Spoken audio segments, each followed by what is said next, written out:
Tahimik lang akong nakatayo dito sa bundok na ito sa loob ng maraming taon. Nagbibigay lilim, hangin, at pahinga sa mga pagod na umaakyat. Pero sa tuwing may dumarating, may naiiwan sa akin na hindi ko hinihingi. Mga pangalan, mga petsa, mga salita na habang tumatagal ay nagiging sugat sa aking balat.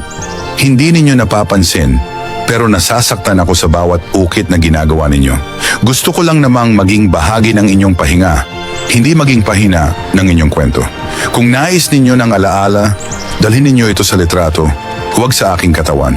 Bago pa kayo isinilang, nandito na ako.